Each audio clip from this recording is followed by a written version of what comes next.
जय हिंद दोस्तों आज की इस वीडियो में दोस्तों हम लोग अध्ययन करेंगे क्लास 11th का जो दोस्तों हम लोग मैथ पढ़ रहे हैं, जो चित्रा पब्लिकेशन से पढ़ रहे हैं दोस्तों हम लोग। उस चित्रा पब्लिकेशन को हम लोग सीरियल बाय सीरियल टॉपिक से पढ़ते आ रहे हैं, जिसमें हम लोगों ने 1.1, 1.2, 1.3 आज करने वाले हैं, जो इस सेट का अध्ययन कर रहे हैं। सेट को किस प्रकार से अध्ययन करते हैं हम लोग सीरियल बाय सीरियल टॉपिक को पढ़ते आ रहे हैं। तो अगर आप लोग वीडियो में नए हैं तो बने रहिए वीडियो के अंत तक। और बिना अगर आप लोगों ने चैनल को सब्सक्राइब नहीं किया है तो चैनल को जरूर सब्सक्राइब कर लीजिए, जिससे कि आपको जो भी हम वीडियो का नोटिफिकेशन भेजेंगे सबसे पहले आप तक ही नोटिफिकेशन पहुंचेगा। और वीडियो को बिना स्किप किए आपको देखना है। तो चलिए शुरू करते हैं वीडियो को। सबसे पहले वीडियो स्टार्ट करने से पहले आपको कुछ फैक्ट्स बता दें। अगर हम हर बार हर वीडियो में फैक्ट्स बताते हैं, अगर फैक्ट्स आपको क्लियर नहीं होगा तो टॉपिक आपका मक्खन नहीं होगा, टॉपिक में कुछ भी समझ नहीं पाओगे। इसलिए हमेशा टॉपिक को क्लियर करने के लिए हम लोग कुछ फैक्ट्स पढ़ते हैं।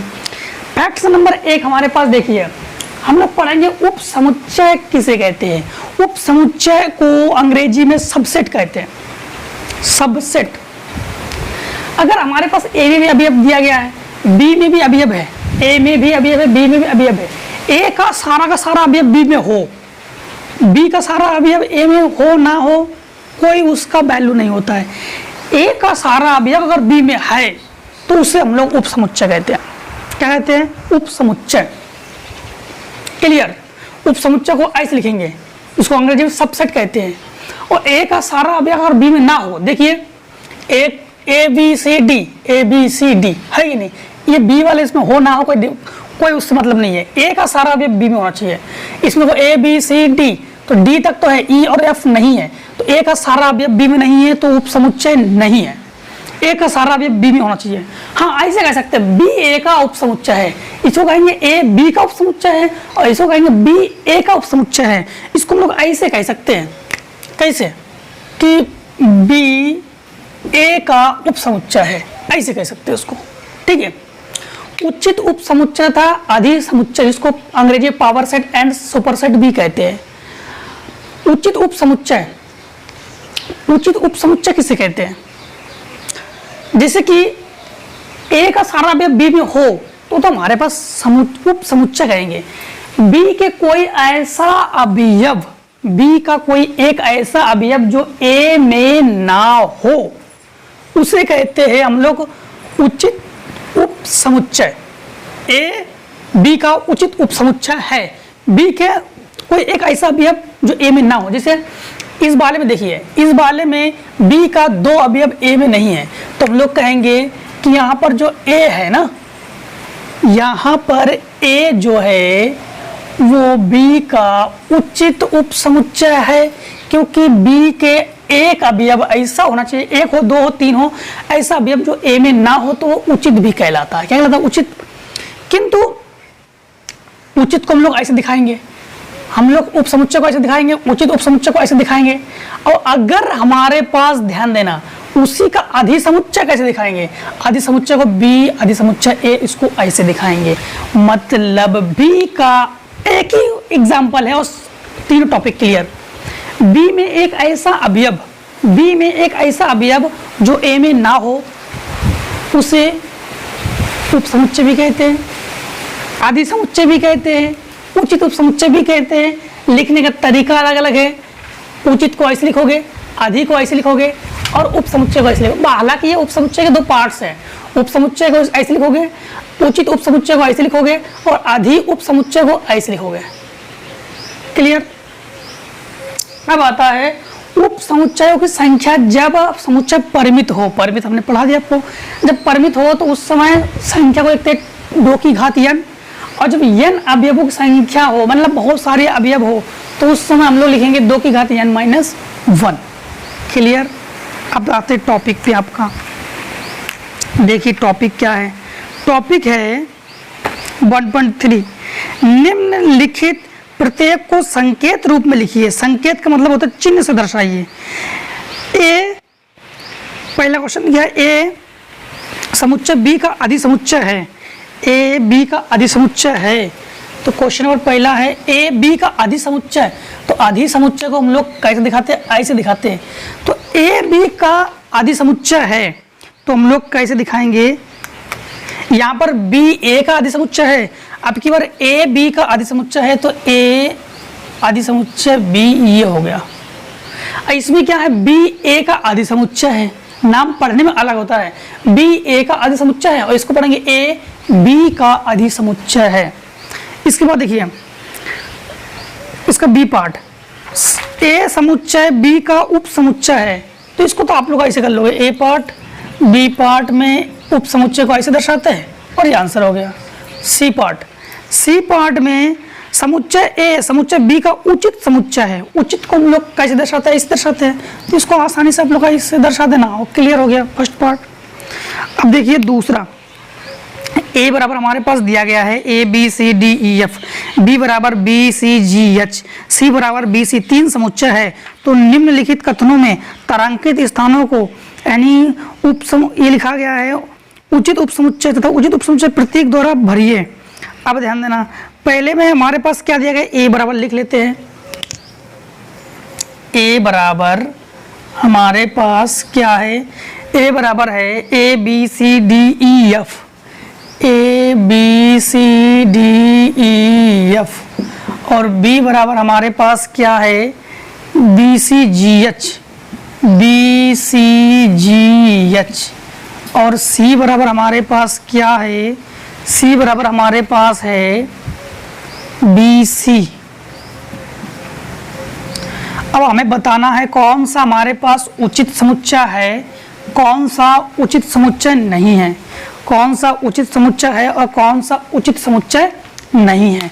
उचित समुच्चय आपको पता होना चाहिए, बी में एक संख्या ऐसी हो जो ए में बिल्कुल ना हो। पहले देखो इन्होंने क्या कहा, ए स्टार बी, पहले पार्ट में इन्होंने ये कहा ए स्टार बी, ए स्टार बी, तो देखो जरा ए और बी उचित, ए में देखो कितने अवयव है, एक A B C D E F और बी सी जी एच। इन्होंने क्या कहा कि उचित, उचित का मतलब है इसमें ऐसा अवयव हो इसमें ना हो। ध्यान देना, ए बी का उचित समुच्चय है, तो A B C D B C G H, तो यहां पर देखिए यहाँ पर बी सी जी एच, क्या इसमें जी एच है, नहीं है, इसमें बी सी है लेकिन ए डी ई एफ, ना इसके अवयव इसमें है ना इसके अवयव इसमें, ऐसा नहीं होना चाहिए, इसके सारे सारे अवयव इसमें हो और इसका कुछ अवयव ज्यादा हो, इसके सारे सारे अवयव इसमें हो और इसके कुछ अवयव ज्यादा हो, तो हम लोग क्या कहेंगे, तो हम लोग कहेंगे इसको उचित उपसमुच्चय, जो कि उचित उपसमुच्चय में ये नहीं है। देखिए इसका बी पार्ट, बी पार्ट में इन्होंने ये कहा सी स्टार ए, सी स्टार ए, दो सी स्टार ए, अब सी का सारा अवयव ए में होना चाहिए और ए में कुछ अवयव ज्यादा होना चाहिए, इसका मतलब बी का सारा अवयव ए में होना चाहिए और ए का कुछ अवयव ज्यादा होना चाहिए, जो ये है नहीं। सी का सारा अवयव बी सी, तो बी सी है और देखो ए में ज्यादा अवयव है, तो हम लोग कहेंगे सी उचित उपसमुच्चय ए। इसके बाद इसका सी पार्ट देखिए, सी पार्ट में ये है बी स्टार ए, बी स्टार ए, इसका मतलब है बी का सारा अवयव ए में होना चाहिए और ए में कुछ ज्यादा होना चाहिए। दोनों ने क्या कहा, तो बी का सारा अवयव क्या ए में है, नहीं है, ए में तो ज्यादा है लेकिन बी का सारा अवयव ए में नहीं है, तो हम लोग कहेंगे B not proper set A. A मतलब समझना, ए का सारा बी का सारा अवयव ए में हो, ए में कुछ अवयव ज्यादा हो, इसका मतलब है ए का सारा अवयव सी में हो, सी में मतलब सी का सारा अवयव, इसका मतलब है ए का सारा अवयव बी में हो। समझना, ए का सारा अवयव बी में हो, बी में कुछ अवयव ज्यादा हो, सी का सारा अवयव ए में हो, ए में कुछ अवयव ज्यादा हो। क्या कथन था कि बी में एक ऐसा अवयव जो ए में ना हो, ये तो बताया था हमने, बी में यानी इधर वाले का एक ऐसा अवयव जो ए इधर वाले का अवयव में ना हो, मतलब इधर वाले का एक ऐसा अवयव जो इधर वाले में ना हो लेकिन इधर वाले का सारा होना चाहिए। इसमें इधर वाले का एक ऐसा अवयव जो इधर वाले का ऐसा अवयव जो इधर वाले में हो, इसमें एक ज्यादा हो, दो ज्यादा हो, तीन ज्यादा हो, इधर वाले का सारा अवयव इसमें हो, इसमें एक दो तीन ज्यादा हो, तो हम लोग कहेंगे उचित उपसमुच्चय। अब देखिए सी और बी में है, डी पार्ट में, डी पार्ट में सी स्टार बी, सी के सारा अवयव बी में हो, बी में अवयव ज्यादा हो, ये मतलब है। तो सी का सारा बी सी, तो बी सी है और बी में ज्यादा है, तो हमारे पास हम लोग कहेंगे इसको कैपिटल बी से लिखो, इसको हम लोग कहेंगे सी उचित उपसमुच्चय बी। मतलब समझना फिर से एक बार बहुत आसान शब्दों में, ए का सारा अवयव बी में हो, सी का सारा अवयव बी में हो, सी का सारा अवयव ए में हो, बी का सारा अवयव ए में हो, लेकिन इधर वाले के जो अवयव है उसमें एक दो तीन कुछ अवयव ज्यादा हो, तो उसे हम लोग क्या कहते हैं, उचित उपसमुच्चय या अधिसमुच्चय। अधिसमुच्चय ऐसे दिखाएंगे, उचित को ऐसे दिखाएंगे। ठीक, क्लियर हो गया ना। अब देखिए तीसरा क्वेश्चन नंबर तीसरा, क्वेश्चन नंबर तीसरा आपसे ये है कि यदि ए बराबर यक्स सच दैट यक्स किसी समतल में स्थित एक वृत्त है, ए बराबर यक्स सच दैट यक्स एक समतल में वृत्त स्थित है, समतल में एक वृत्त स्थित है। फिर उन्होंने कहा है बी में x such that x such that x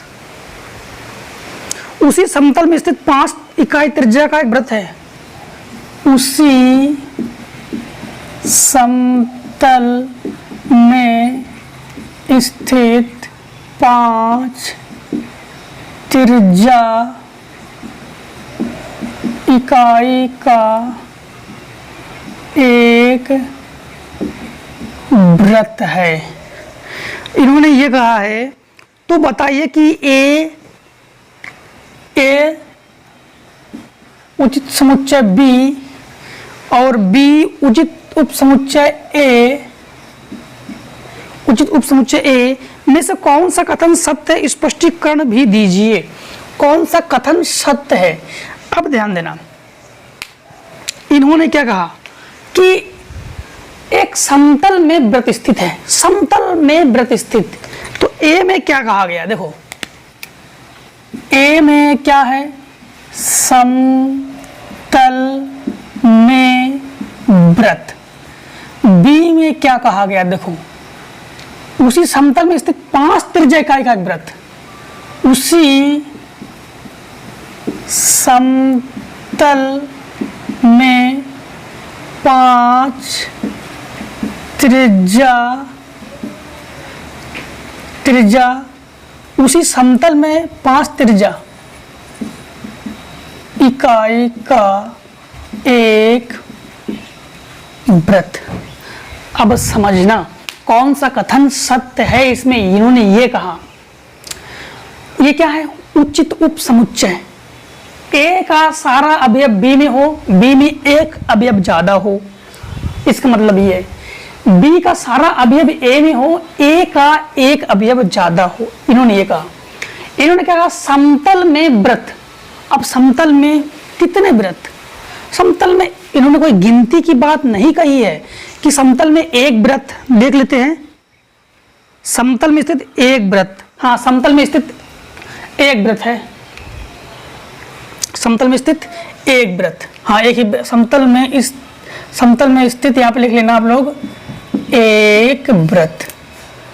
यहाँ पर भी समतल में स्थित एक वृत्त। कितने वृत्त हैं, एक वृत्त। और उसी समतल में स्थित 5 इकाई त्रिज्या का वृत्त, उसी समतल में स्थित 5 इकाई त्रिज्या का एक वृत्त। अब समझना इसमें, ए का सारा अवयव बी में हो, बी में अवयव ज्यादा हो, कई अवयव, बी का सारा अवयव ए में हो, ए में अवयव ज्यादा हो। अब यहां पर समझना, समतल में स्थित एक वृत्त है। अब समतल में स्थित एक वृत्त है और ये वो वृत्त जो है वो 5 इकाई का भी है, 6 इकाई का भी है, 7 इकाई का भी है, 8 इकाई का भी है। कोई इकाई कन्फर्म तो नहीं कहा गया है। उसी समतल में स्थित 5 त्रिज्या इकाई का एक वृत्त, तो उसी समतल में 5 इकाई त्रिज्या का भी वृत्त है। तो समझना, बी का अवयव ए में है और ए में अवयव ज्यादा है, क्योंकि ए में कोई निश्चित इकाई नहीं कही गई है, इसलिए हम लोग कहेंगे कि यहाँ पर सत्य कौन है, सत्य है बी उचित समुच्चय ए, ये सत्य है। क्योंकि सत्य इसलिए है क्योंकि समतल में अनेक वृत्त, समतल में एक वृत्त तो है लेकिन वहां पर एक वृत्त कई इकाइयों के हैं, 5 इकाई, 4 इकाई, 2 इकाई, 3 इकाई के भी है, लेकिन उसी में उन्होंने एक की बात कही है केवल 5 इकाई, इसलिए हम लोग कहेंगे बी उचित उपसमुच्चय ए। चौथा नंबर में ये है यक्स सच दैट यक्स एक समतल में 5 वर्ग इकाई क्षेत्रफल वाला त्रिभुज ए बराबर यक्स सच दैट यक्स एक समतल में स्थित 5 वर्ग इकाई क्षेत्रफल वाला त्रिभुज एक। हमें तो ध्यान रखना कि समतल वाले की बात अगर कही जाए तो समतल की संख्या अधिक होती है, समतलों की संख्या अधिक होती है, समतल का मतलब बराबर, ठीक है। एक समतल में स्थित 5 वर्ग इकाई, समतल में स्थित 5 वर्ग इकाई क्षेत्रफल वाला त्रिभुज, क्षेत्रफल वाला त्रिभुज और बी में है यक्स दैट यक्स उसी समतल में 5 वर्ग इकाई वाला त्रिभुज है, तो सेम है, उसी समतल की बात कही गई है, यानी उसी समतल में 5 वर्ग इकाई। तो सिंपल है, इसको तो बिना कहे सुने हम लोग क्या कर देंगे, हम इसको बिना कैसे समतल, अब उसी समतल की बात करें, उसी समतल में आप लोग जानते हो हमेशा बी सबसेट ए होगा, क्या होगा, बी सबसेट ए होगा, क्योंकि सेम टू सेम तो क्वेश्चन नंबर किसकी तरह है, क्वेश्चन नंबर हमारा तीसरे की तरह है। एक समतल में और उसी समतल की बात अगर कही जाए, एक समतल और उसी समतल की बात कही जाए तो हम लोग इसको ऐसे लिखेंगे, ठीक, क्योंकि इस इधर वाले की संख्या ज्यादा होती है, इधर वाले की संख्या कम होती है। क्लियर। अब देखिए 5वां नंबर का ए पार्ट, 5वें नंबर के ए पार्ट में ये है शब्द इलाहाबाद के अक्षरों का समुच्चय लिखिए तथा समुच्चय कुल संख्या ज्ञात कीजिए।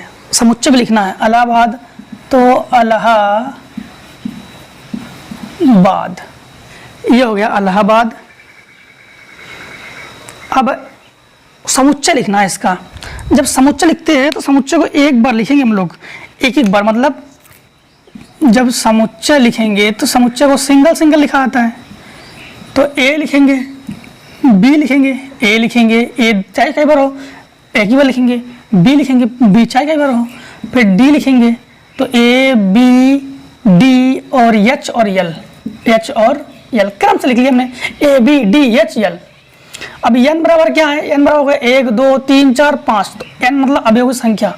अब यहाँ पे समुच्चय को उप समुच्चय की संख्या पूछी गई है ना, तो उप समुच्चयों की संख्या, तो उप समुच्चयों की संख्या, ये फार्मूला है 2 की घात n, 2 की घात n का मतलब ये हो गया 2 की घात 5, और 2 की घात 5 का मतलब 2 गुणा 2 गुणा 2 गुणा 2 गुणा 2, यानी 2 दूनी 4 दूनी 8 दूनी 16 दूनी 32, तो ये हो गया आपके पास आंसर, ठीक है, ये हो गया आंसर।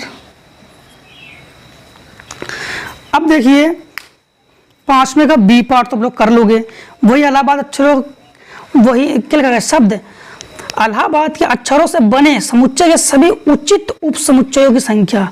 तो उचित उप समुच्चय की संख्या जब आप लोग ज्ञात करोगे तो उचित वाले में आप लोग कैसे ज्ञात करोगे, आपको पता ही है।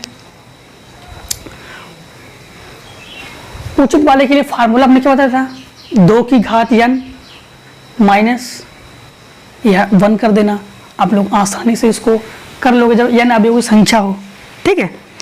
अब इसके बाद 6 नंबर देख लीजिए, 6 नंबर में यश बराबर दिया गया है, तो निम्नलिखित समुच्चय में कौन सा यश उप समुच्चय है। तो देखिए 6 नंबर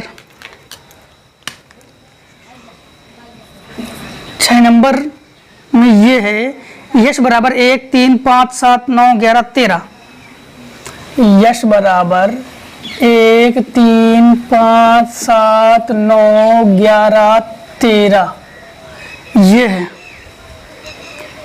इसके बाद कौन सा यस के उपसमुच्चय है? ए बराबर हमारे पास क्या है? ए बराबर 2 4 6 2 4 6। क्या ये उपसमुच्चय है? देखो जरा, तो इसको हम लोग कहेंगे कि उपसमुच्चय किसे कहते हैं? इसका सारा अवयव इसमें हो, इसमें कुछ अवयव ज्यादा हो, तो ये तो है नहीं, तो हम लोग क्या कहेंगे कि यस ये उपसमुच्चय नहीं है किसके? ए के। अब देखिए बी पार्ट में क्या है? 3 5 7। इसको हम लोग ऐसे भी कह सकते हैं, इसका सारा अवयव इसमें हो, इसमें कुछ अवयव ज्यादा हो, तो 2 इसमें नहीं है, 4 इसमें नहीं है, 6 इसमें नहीं है, तो ये उपसमुच्चय में नहीं है। अब देखिए इसका ये हो गया ए पार्ट, ये हो गया इसका बी पार्ट। बी पार्ट में क्या है? बी पार्ट में है 3 5 7 3 5 7। इन्होंने कहा क्या कि कहा यह है निम्नलिखित में से समुच्चय में से कौन सा यश के उपसमुच्चय है? यश के उपसमुच्चय मतलब इसका सारा अवयव इसमें हो, इसमें कुछ अवयव ज्यादा हो। तो देखो 3 5 7, तो 3 5 7 है और इसमें अवयव ज्यादा भी है, तो हम लोग कहेंगे यश उपसमुच्चय है किसका? इसको बी बराबर लिखते हैं, तो ये हो गया बी। ठीक। अब देखिए सी पार्ट इसका, तो सी पार्ट में ये है 5 9 13, तो 5 9 13 हमारे पास है, हाँ, तो हम लोग कहेंगे ये भी हमारे पास उपसमुच्चय में है। फिर डी पार्ट 1 3 5 6, 6 नहीं है, तो ये उपसमुच्चय में नहीं है। और ई पार्ट में 3 5 7 11, तो ये है। ठीक है, तो बी सी और ई ये उपसमुच्चय में है। अब देखिए क्वेश्चन नंबर 7। क्वेश्चन नंबर 7 में ये है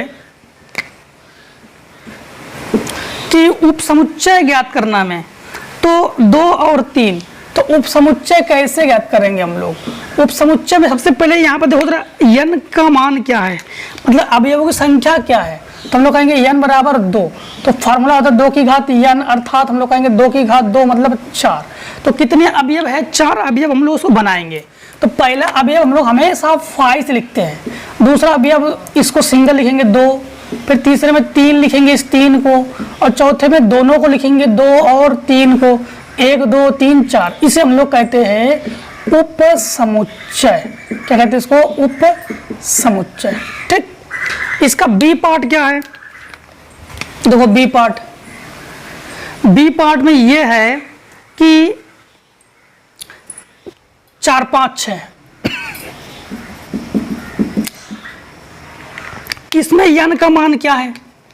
इसमें देखो n का मान है 3, तो हम लोग कहेंगे 2 की घात 3 का मतलब हो गया 8, तो इसको 8 अवयव बनाएंगे। कैसे बनाएंगे? एक अवयव हम लोग 5 लिखते हैं, तो एक हो गया 5, दूसरा 4 लिखेंगे, फिर इसके बाद 5 लिखेंगे, इसके बाद हम लिखेंगे 6 लिखेंगे, फिर 4 5 लिखेंगे, और इसके बाद हम लोग लिखेंगे 5 6, और इसके बाद लिखेंगे 4 6, और इसके बाद लिखेंगे 4 5 6। अब गिनिए 1 2 3 4 5 6 7 8, 8 कंप्लीट हो गए। इसका सी पार्ट क्या है? सी पार्ट में ये है कि 5। सी पार्ट में क्या है? 5। तो जब 5 लिखेंगे तो इसमें हम लोग कहेंगे कितने अवयव है, तो हम लोग कहेंगे n बराबर 1, अर्थात 2 की घात 1 मतलब 2, तो इसको लिखेंगे एक बार लिखेंगे 5 और एक बार लिखेंगे हम लोग ब्रैकेट में 5। इस प्रकार से सी पार्ट कर लेंगे। और जो डी पार्ट है, डी पार्ट दोस्तों अब नहीं है। अब दोस्तों इसमें का लीजिए स्क्रीनशॉट, अब करते हैं नेक्स्ट वीडियो। तब तक के लिए जय हिंद जय भारत।